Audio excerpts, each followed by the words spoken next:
Well, thank you for taking the time to review this presentation, which was originally given at our annual church meeting this year, and it explains the governance proposals that PCC has discussed over the last 12 months, ready for adoption at our first PCC meeting of this year. So just a reminder of the background to these proposals, starting with the context that we explored as part of this process. So we are no longer a small church. We haven't been a small church for some time now. We've got a thriving congregation, and we've got lots of ministries happening on Sundays and midweek, and there are so many people involved, so many people part of our worshipping community, and we are not a small church.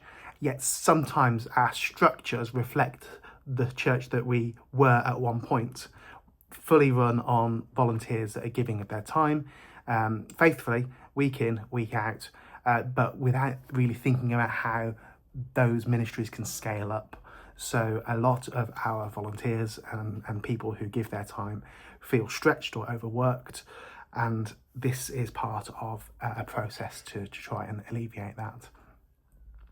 The second principle in our context is understanding the difference between what PCC does and the oversight of the church and the day-to-day running of it.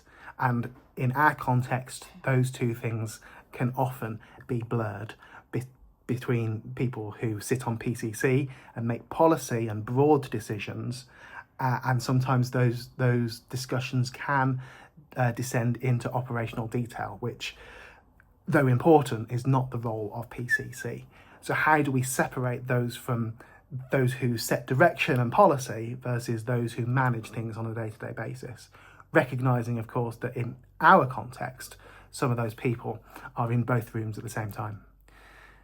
There are a number of people, don't want to name any names because I think everybody knows who they are, who have multiple responsibilities. So we have people who are involved in running or contributing towards a number of ministry areas, sometimes overseeing those areas with very little formal support from PCC or other forms of supervision. So how do we address those overlapping responsibilities and ensuring that people don't burn out? We do have an inconsistency of approach. Particular ministries work in a way which isn't the same as other ministries working. And whilst that is to be anticipated because every ministry is different, the way in which we work, the way in which governance applies, the way in which leadership is exercised, that does need to be consistent and be true to our values as a worshipping Anglican Christian community. So how do we ensure that there is, regardless of which ministry we're in, that overall consistency in our leadership style? We're going through, even more so now that Will is moving on, we're going into a period of vacancy, and there are already other changes that are still bedding in. The introduction and scaling up of our vocal ministry team, the heating situation that we have at the moment, plus a whole bunch of other things which are bubbling under the surface, which represent change or represent a lack of understanding or clarity around what's going on. The concentration of power in a few, again, is an obvious one. We have a few key people who seem to do a lot of work. And whilst we are grateful to them and they are a blessing, it is not acceptable for the PCC to expect people to go beyond their limits, or for PCC to expect more of them than they are able to give. So how do we address that? How do we spread out that concentration of power? But it's not just about people's welfare. This is also a preventative thing. Concentration of power, any form of power in particular groups, introduces an imbalance. And where there's an imbalance in power, that's where some things that we don't want to have associated with church can thrive. And this is particularly important from a safeguarding and accountability point of view. This isn't to say that I believe or anyone else believes that there is an imminent risk of safeguarding issues, but we want to create an environment where That simply cannot happen. So how do we remove that concentration of power, spread it out a bit, and also ensure that we have that transparency and accountability? And particularly that final point about drawing lessons from the wider church. There are sadly too many examples to draw from in recent times. And at the APCM, I drew on the example of Soul Survivor Watford, where governance and the failure to have effective governance and the concentration of power in a few people who held operational and strategic and policy and other roles, the same people, with no accountability or method of scrutiny or supervision, that allowed a culture to thrive, which was not helpful. And that is sadly reflected across the Church of England and other churches too. So how can we take those lessons, learn from them, and ensure that they aren't repeated here at St Tim's? So we also looked at some underlying principles for how we might move things forward. And ultimately, the governance structures that we've agreed to recommend to this PCC is around enabling mission and ministry. That is central to what we are about. This isn't bureaucracy or administration for the sake of it. This is about releasing people into their gifts, releasing people into leadership, and allowing the Holy Spirit to guide all of our actions in a safe, measured, accountable, but also life-transforming, affirming way. Our governance structures also define very particular roles and responsibilities. Again, this might seem like it's granular detail, why we're thinking about this, but ensuring we know what our roles and responsibilities are helps contribute towards that safe culture where there is transparency and accountability. It spreads the load out, again, addressing those structures of power which are potential risks for things to go wrong. It provides that accountability to ensure that everybody knows how decisions are made, who is in the room when those decisions are being made, what basis for those decisions are, who has given the authority or the mandate for those decisions, and also provides a mechanism for those decisions to be legitimately questioned either by members of PCC or indeed anyone in our church family who has concerns or just an interest in how things happen, how things are run at St Tim's. These processes also, as much as they can, reflect what we have been doing already, which is successful. So hopefully, as we've explored before, this is not completely reinventing the wheel. This is just codifying some common sense ways in which we already work.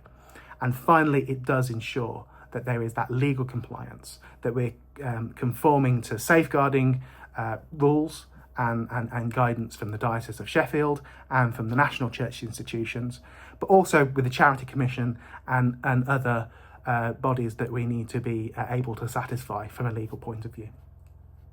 So that was an 8.5 minute introduction to the proposals that we're going to consider. Just a little bit more, if you'll bear with me. Here is a church. There is its steeple. Open the doors, and here are the people. So this is our church family, and there's about 120 little P's there. And out of those little P's, we have a few who have stepped forward and been brave enough to put themselves forward for leadership positions. And these P's make up our PCC. I haven't counted them, but there's roughly the number of P's there representing each of us on PCC. And of course, well, for now at least, we have Will, who is our incumbent, who chairs our PCC. And at the moment, we have lots of people on PCC who wear particular hats or carry a particular responsibility. So that is fine, that's to be expected. But some of these people carry more than one responsibility.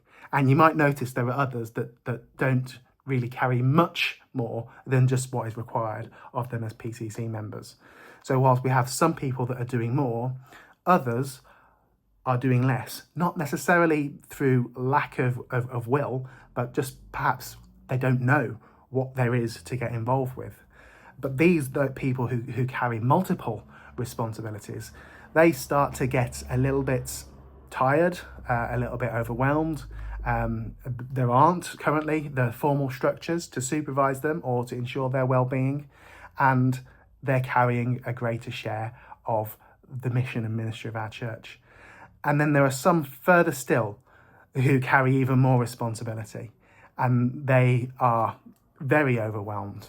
They might not necessarily recognise it in themselves, but they carry so much responsibility. And if anything were to happen to them, because all of the power and responsibility is concentrated in one place, there aren't those people around them to step in and support.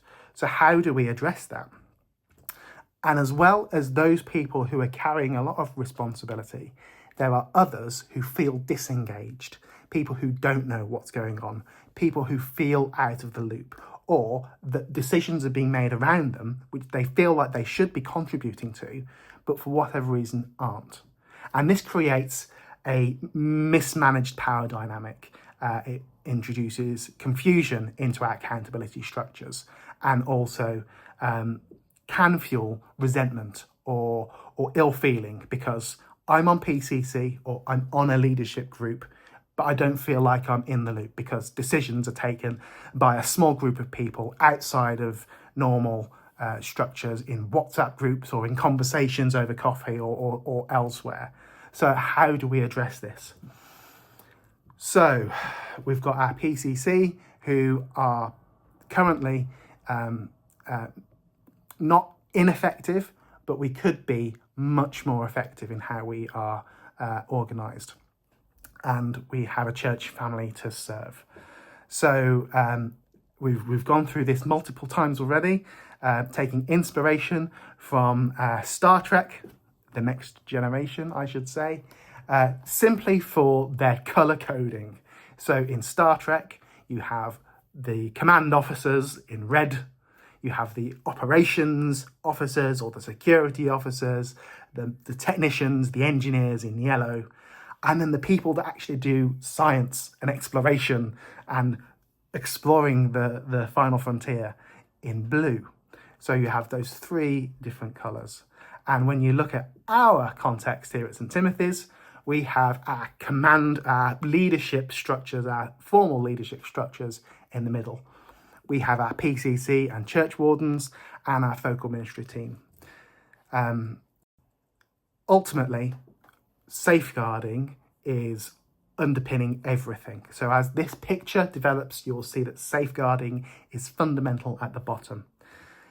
We have our standing committee, which is principally our incumbent when we have one, our church wardens and our key office holders, such as the lay chair and the treasurer, plus some other representatives from PCC. And we have our two principal teams. We've got the operations, the security, the engineers in Star Trek is our estates and development team in gold or yellow, and our scientists, our frontier pushers, our explorers, our mission and ministry people in blue. So our estates team is responsible for the physical ministry, I suppose, for want of a better phrase, at St Tim's. And our blue team, our church programme team, is responsible for people and ministry in that regard. And there are other core functions that we have there. I mean, there's obviously safeguarding that runs across the whole thing, but there are other core functions that we have responsibility for as a PCC. There are policies that need to be renewed. There's the budget and finances that need to be managed centrally across the entire spectrum of church activity from yellow to blue. And there are other things like fundraising and communications and legal compliance and other things.